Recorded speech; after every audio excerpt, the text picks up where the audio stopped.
السلام عليكم ورحمة الله وبركاته. أهلا بيكم مرة تانية في قناة ماما لايف ستايل. صباح الفل وصباح التفاؤل. النهاردة هنتكلم عن إن المطبخ هو حقيقي قلب البيت. هنتكلم عن إزاي بطرق عملية جدا ننظم المطبخ بطريقة صح علشان يخفف من علينا الوقفة والشغل في البيت أو الشغل في المطبخ، ويسندنا كده وإحنا بنشتغل جوه المطبخ، يبقى كمان مصدر طاقة إيجابية لينا، ما يبقاش مصدر الطاقة السلبية وإننا كل ما ندخل المطبخ كده بنتعكنن وبنتوتر. بالعكس، المفروض ندخل المطبخ نستمتع كده ونحس إن احنا داخلين مكان احنا بنحبه ومكان خاص بينا احنا. اسمعوا الفيديو للآخر لأننا هنتكلم عن 7 حلول عملية وطرق عملية نطبق ده في أرض الواقع بطريقة حقيقية، ازاي نخلي المطبخ يسندنا ويساعدنا على الوقفة فيه طول ما احنا بنشتغل. المطبخ زي ما احنا عارفين بنقضي فيه وقت كبير جدا من شغل البيت وتحضير بقى الوجبات وتجهيز الاكل، وكمان زي ما احنا عارفين ان تنظيمه وتنظيفه بيسهل علينا الشغل فيه، وكمان بيبسط وقفتنا وبيخفف علينا شغل المطبخ لو هو نظيف ومنظم على طول. لكن لو العكس، لو هو مكركب ومش منظم بالطريقة اللي احنا بنحبها، بيصعب علينا الشغل فيه وبنحس اننا متوترين كل ما ندخل المطبخ، ونحس كده ان احنا دايما عندنا طاقة سلبية واحنا بنشتغل واحنا بنجهز الوجبات او بتغسلي الاطباق او بتعملي اي حاجة فيه. وكمان زي ما امهاتنا دايما بتقول لنا ان المطبخ هو قلب البيت، لو منظم ونضيف ده بينعكس على البيت كله، بنحس انه دايما منظم ونضيف. والعكس برضو، لو هو مكركب بنحس ان البيت كله مكركب. هنتكلم النهاردة في الفيديو عن فكرتين. الفكرة الأولى إزاي المطبخ بيستهلك طاقتنا وإزاي نحل الموضوع ده بحلول بسيطة جدا. رقم 2 هنتكلم عن 7 خطوات عملية إزاي نحب وقفتنا وشغلنا في المطبخ، وإزاي يبقى عندنا طاقة إيجابية مجرد دخولنا المطبخ. تعالوا فورا نبدأ مع الفكرة الأولى، إزاي المطبخ بيستهلك طاقتنا، وكمان هنقول حلول بسيطة للموضوع ده واحنا شغالين كده. اولا كده قبل اي حاجة، المطبخ مش مجرد مكان للاكل، ده مكان بتدخليه دايما وانت على طول في وضع تشغيل، يعني دايما بتفكري بتقرري، بتطبخي مثلا، بتنفذي حاجة، بتسخني حاجة، بتحضري، كل ده بتعمليه كل يوم وفي نفس المساحة. فده يعتبر المعمل بتاعك الخاص، المختبر بتاعك، قلب الشغل الخاص بيكي. فلازم يكون دايما منظم ونضيف علشان ما يعطلكيش، بالعكس علشان يساعدك على الشغل اليومي. تعالوا بقى مع بعض نشوف ازاي المطبخ بيستهلك الطاقة بتاعتنا، وكمان هنقول حلول بسيطة جزئية كده، لان الحلول الاشمل هنقولها ان شاء الله في نهاية الفيديو، وهي 7 خطوات عملية بإذن الله هتساعدنا اننا نخلي المطبخ ده جزء، يعني بيدينا طاقة ايجابية في حياتنا، وكمان بيدينا طاقة ايجابية طول ما احنا شغالين جوه المطبخ. تعالوا مع اول حاجة. أول حاجة، المطبخ أحيانا بيكون مصدر لكركبة في اتخاذ القرار اليومي. كل مرة بتدخلي المطبخ في مليون سؤال بيفتح كده في دماغك. هتطبخي ايه النهاردة؟ في حاجة ناقصة؟ في عندي أكل بايت؟ هيلحقوا ياكلوا مثلا قبل ما يمشوا؟ أبدأ بغسيل الأطباق ولا أحضر الغدا الأول؟ كل سؤال بيساوي سحب طاقة من مخزونك اليومي. وكل مرة كمان بتردي على الأسئلة دي بتفقدي تركيزك في حاجات تانية انت محتاجة برضو تركزي فيها، سواء بقى في شغل البيت العادي أو في الحياة اليومية العادية أو في شغلك لو انت بتشتغلي. الحل بقى للموضوع ده انك تجهزي دايما قائمة وجبات سريعة كده، تبقى موجودة عندك، تبقى عارفة لو مشغولة أو كده تعمليها بسرعة من غير ما تفكري ولسه هتشوفي هتعملي ايه. وقائمة كمان وجبات اللي هي الكاملة المتكاملة ممكن تختاري منها برضو، وتختاري بقى من القائمتين دول وتعملي كده مخطط اسبوعي لوجبات الاسبوع، بحيث انك تقللي شوية من انك طول الوقت بتفكري تاخدي قرار ايه تطبخي ايه النهاردة، تعملي ايه النهاردة.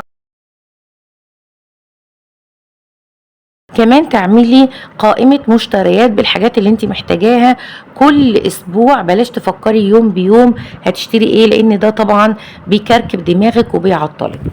رقم 2، ممكن برضو لو المطبخ مش منظم يعمل لينا كركبة بصرية. حتى لو المطبخ بتاعك على فكرة نظيف، لو مطبخك نظيف جدا بس الرخامة بتاعتك عليها حاجات كتير قوي انت منظفاها بس حطاها لمجرد انك بتستخدميها كل يوم، زي مثلا علب البهارات، الكاتل مثلا اللي انت بتغلي فيه المية، الخلاط، الكبة، كل الحاجات دي انت حاسة انك محتاجاها، فبالتالي حطها على الرخامة، فده بيعمل كركبة بصرية عالية جدا وبيسبب لك دايما قلق وتوتر.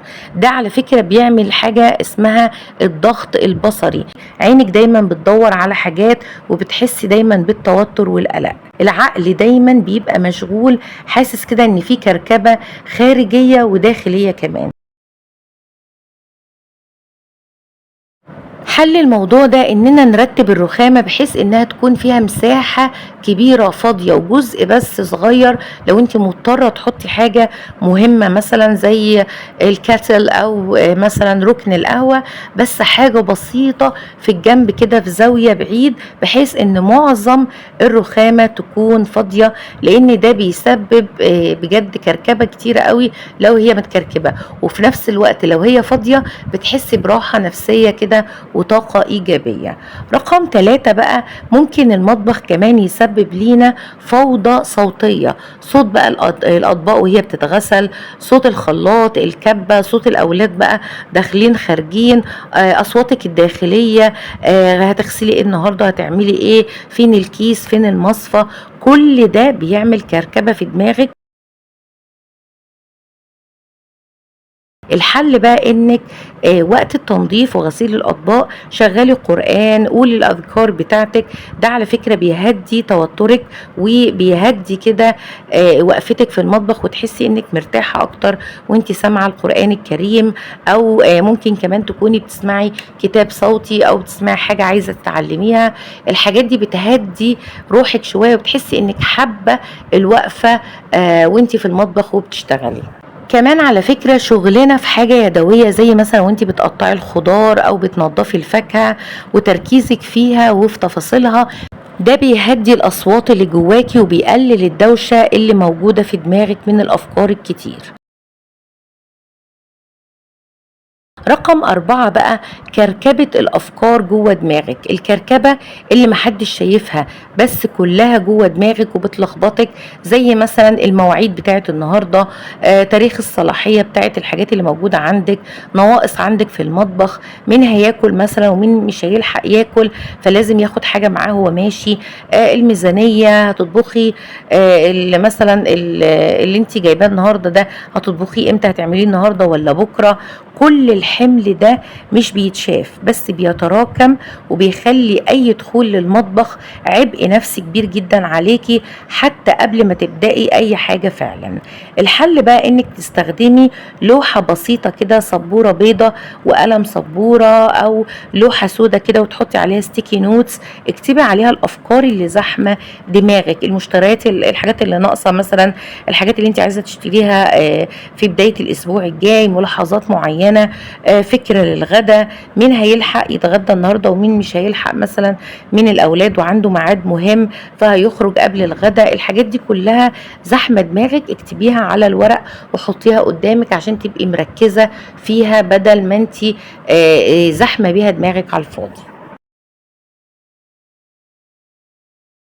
رقم 5 بقى، كركبة الذكريات والعاطفة، حاجات مثلا كنت ناوية تعمليها وما عملتهاش، كنت ناوية تبدأي رجيم وجبتي بقى حاجات زي السكر الدايت والشوفان مثلا وركنتيها وخلاص وقفتي رجيم، علبة تلاجة مثلا مكسورة، مثلا سكينة مش بتستخدميها وركناها على الفاضي، حاجات كنت جبتيها لوصفة معينة والوصفة دي ما عملتهاش او ما عرفتيش تعمليها، اكياس مثلا كتير قوي زيادة، برطمانات فاضية مركونة، كل الحاجات دي بتعمل كركبة وبتعمل طاقة سلبية جوه المكان وبتخلي المكان كده راكد او بتحسي ان مفيش حركة في المكان. لازم تجددي طاقة المكان بإنك دايما تتخلصي من الحاجات القديمة، الحاجات المركونة دي. مش لازم تعملي كل ده مرة واحدة، لا، تختاري درج مثلا النهاردة هقلب في الدرج ده واشوف الحاجات اللي انا مش بستخدمها. ضرفة العلب مثلا بتاعت التلاجة هقلب فيها كده واشوف العلب والغطيان بتاعت العلب اللي ممكن تكون العلبة مكسورة اصلا وانت اتخلصت منها بس الغطيان لسه موجودة، وهكذا. يعني قلبي دايما في المطبخ وشوفي الحاجات اللي فعلا انت بتستخدميها وسيبيها في المكان، لكن اي حاجة تانية مركونة ومش مستخدمة فلازم تتخلصي منها بشكل او باخر. رقم 6 بقى التكرار الممل. وكمان يعني قصاد ده كله انك بتعملي كل يوم نفس الحاجات، ان مفيش بقى مقابل نفسي للموضوع ده. كل يوم بتدخلي تعملي نفس المهام، غسيل وطبخ وتنظيف، ومفيش تقدير ابدا، ولا حاسه براحه، ولا حتى كلمه شكر بتتقالك، ولا حاجه كمان مخصصه ليكي في وسط المكان اللي هو مليان شغل. يعني المطبخ ده يعتبر مكان كل تفصيله فيه شغل. ازاي نلاقي حاجه خاصه بينا بتدينا طاقه ايجابيه؟ علشان بس ما تشوفيش المطبخ ده يعني منطقه استنزاف يومي لطاقتك على الفاضي. الحل انك تخصصي ركنك الخاص ليكي في المطبخ بتاعك. يعني بتحددي كده ترابيزه صغيره في الجنب او ركن على الرخامه بس صغير عشان ما ياخدش مساحه كبيره من الرخامه. تجهزي بقى المج بتاعك، الشمعه اللي بتدي طاقه ايجابيه حلوه كده، علبه فيها شوكولاته دارك لو انت بتعملي دايت، او شوكولاته عاديه اللي انت بتحبيها. افتحي الشباك الصبح كده اول ما تدخلي ودخلي اشعه الشمس. مثلا تشغلي راديو على القرآن الكريم، تشربي القهوة بتاعتك او الشاي، وكمان بقى دفتر صغير وقلم علشان تكتبي اي حاجة تيجي في بالك او اي فكرة هتعمليها خلال اليوم. ده بيخلي المطبخ عندك بقى خاص بيكي انتي، بقى فيه خصوصية وحاسة انه بتاعك انتي. تدخلي كده تحسي اللي فيه طاقة ايجابية من الركن الموجود ده اللي هو خاص بيكي انتي. تعالوا بقى نتكلم عن الفكرة التانية في الفيديو. هنتكلم عن 7 طرق عملية واقعية ازاي ننظم المطبخ بتاعنا علشان نحب وقفتنا فيه ويسهل علينا الشغل ويبقى مصدر كمان للطاقة الإيجابية لينا. الهدف من اللي انا هقوله النهارده مش انك يبقى عندك دايما مطبخ بتاعك المثالي اللي فيه كل الكماليات، او انه يكون مثلا نظيف دايما وبيبرق كده طول اليوم. لا، الهدف انك تعملي مطبخ يسندك ويخفف عنك وقفة المطبخ ويسهلها عليكي، وكمان يديكي دايما طاقة ايجابية طول اليوم وطول وقفتك فيه. اول حاجة الرخامة دي تعتبر هي متنفس المطبخ، هي النفس بتاعه. لو مكركبة وعليها حاجات كتيرة قوي بتحس ان المطبخ مخنوق وانت كمان مخنوقة وحاسة بكركبة. يعني الكركبة دي بتخلي دماغك كده حاسة بقلق وتوتر وحاسة ان في حاجات كتيرة جواكي وجوه دماغك عاملة دوشة. اول حاجة لازم تعمليها ان الرخامة دي تبقى فاضية تماما. لو هتاخدي فيها جزء صغير، ركن صغير كده في الجنب، يبقى 3/4 او 80% 90% منها فاضي، لان هي قلب المطبخ، هي اللي بتقدري تشتغلي فيها. هي السطح كده اللي المفروض يبقى فاضي، بتحطي عليها المكونات، بتجهزي عليها الخضار، بتظبطي عليها وجبة معينة او حاجة معينة هتعمليها. لازم تبقى فاضية ونظيفة جدا. وكمان اول ما بتدخلي كده بتبصي اما هي تبقى مكركبه تحسي ان المطبخ كله مكركب حتى لو نظيف. لو دخلتي ولقيتي في مساحه فاضيه قدامك فبيديكي احساس كده بالراحه النفسيه، وما يبقاش تحسي كده دايما بكركبه. رقم 2 بقى بهاراتك بتساوي مزاجك الداخلي. يعني ترتيب البهارات بتاعتك ده بينعكس على حالتك النفسية من غير ما تحسي. دايما استخدمي برطمانات كده موحدة على قد ما تقدري، ألوانها تكون متناسقة، تكتبي عليها بخط واضح كده اسم البهار بتاعها، حطيهم في أقرب مكان للاستخدام. الأفضل يبقى فيه رف كده جانبي جنب البوتاجاز أو في درج قريب جدا من البوتاجاز. وبلاش بقى إنك تستخدمي أساسا بهارات كتيرة قوي، لأن مش ده هو اللي بيحلي الأكل، لا، لا، الاكل مش بكتر البهارات، بالعكس اهلنا او امهاتنا كانت بتستخدم بهارات قليله، الحاجات الاساسيه اللي احنا بنستخدمها العادي جدا. لكن الاكل بيبقى طعمه حلو جدا لانهم عاملينه بحب ومركزين قوي في تفاصيله وفي المكونات بتاعته. فانتي استخدمي البهارات الاساسيه اللي احنا بنستخدمها العاديه، مع زياده بسيطه في بهارات اضافيه مفيش مشكله، بس بلاش بقى الزياده قوي اللي يبقى عندك 40 نوع من البهارات.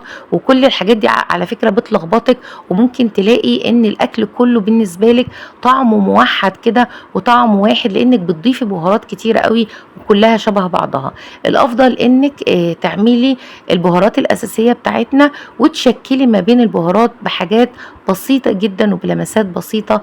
بلاش يعني ان انت تكتري البهارات قوي. رقم 3 بقى ركن خاص بيكي انتي، ترابيزة كده جانبية، درج مثلا جانبي كده وجنب كرسي، او ركن على الرخامة، بس ركن صغير كده من غير ما ياخد مساحة كبيرة. بيبقى ركن للقهوة والشاي بتاعك، معاهم مثلا شمعة بتدي ريحة حلوة، معاهم كمان سبورة بتكتبي عليها افكارك ومشترياتك، دفتر صغير وقلم. ده بيحسسك بالخصوصية وان المطبخ ده ملكك انتي، وكل ما تدخلي كده عينك بتيجي على مكانك الخاص، بتحسي بطاقة ايجابية. رقم 4 حوض المطبخ. اول ما تدخلي المطبخ كده الحوض اللي بيجذب نظرك، لو في اطباق كتير ومكركب خلاص يومك يعني بيبدأ كده بدوشة وبعكننة وبطاقة سلبية. دايما ركزي ان الحوض يبقى فاضي ونضيف تماما. لو مضطرة مثلا وهتنزلي بعد الغدا مباشرة ومش هتلحقي تغسلي الاطباق، ممكن يتشطفوا كده ويتحطوا بنظام فوق بعض كده، بحيث ما يبقاش شكلهم وحش جدا، لا يبقى الشكل العام برضو يبقى نظيف ومنظم من غير كركبة ومن غير قلق. رقم 5 أول بأول نظمي درج مثلا، ضرفة في المطبخ، حاجات فيها كراكيب كتيرة، نظميها وافرزيها وشوفي الحاجات اللي انت فعلا بتستخدميها والحاجات اللي انت مش بتستخدميها اتخلصي منها أول بأول، لأنها طول ما هي موجودة بتبقى عبء على المكان، واخدة مساحة، وكمان بتشكل عبء نفسي عليكي، واخدة مساحة نفسية جواكي، وعاملة كركبة في دماغك. رقم 6 بقى تشطيب المطبخ بالليل ضروري جدا. الحوض يبقى فاضي نهائي ونضيف، الرخامة تبقى فاضية ونضيفة، سطح البوتاجاز برضو يبقى نضيف، وأرضية المطبخ تبقى زي الفل كده تمام. المطبخ ينام بقى بهدوء علشان تصحي الصبح على مطبخ نضيف بيديكي طاقة إيجابية صباحية كده. لأن مهم جدا إنك تبدأي المطبخ أو تبدأي يومك بمطبخ نضيف. وده اللي هيجيبنا بقى الرقم 7، اعملي روتين صباحي خاص بيكي انت في المطبخ. اول ما تدخلي المطبخ كده وهو طبعا نضيف لانك مش هتطباه من بالليل، افتحي بقى الشباك، شغلي القرآن، وامسحي كده الرخامة بمنديل فيه زيت عطري انت بتحبيه، زيت طبعا طبيعي عشان تحسي كده بطاقة ايجابية وبروايح حلوة. اشربي المية بتاعتك كده الصبح وابدأي يومك بطاقة ايجابية وبروقان. علشان بس نأكد على النقطة دي، المطبخ مش مساحة بس انك تطبخي وتنضفي فيها وتغسلي الأطباق، ده مكان لو انت استغلتيه صح هيسندك ويدعمك ويسهل عليكي وقفتك في المطبخ، وتحسي من خلاله انك واقفة في مكانك انت، مكان اللي انت بتحبيه اللي انت بتشتغلي من خلاله، وبتطلعي كده اكلات ووجبات حلوة اولادك يستمتعوا بيها ويحبوها، ويبقى مصدر طاقة ايجابية ليكي، ومن خلال المطبخ انت نفسك تبقي مصدر طاقة ايجابية للعيلة بتاعتك. قولولي بقى في التعليقات ايه من الحاجات اللي انا قلتها النهاردة انتوا فعلا بتطبقوها وبتعملوا مثلا ركن خاص بيكوا، او بتحبوا تبدأوا الصبح كده انكم تفتحوا الشباك بتاع المطبخ وتسمعي قرآن الصبح. الحاجات دي بتفرق معاكي قوي. قولولي بقى في التعليقات، لاني فعلا بحب اقرا تعليقاتكم جدا لانها بتديني طاقة ايجابية. صباح التفاؤل، صباح السعادة، والسلام عليكم ورحمة الله وبركاته.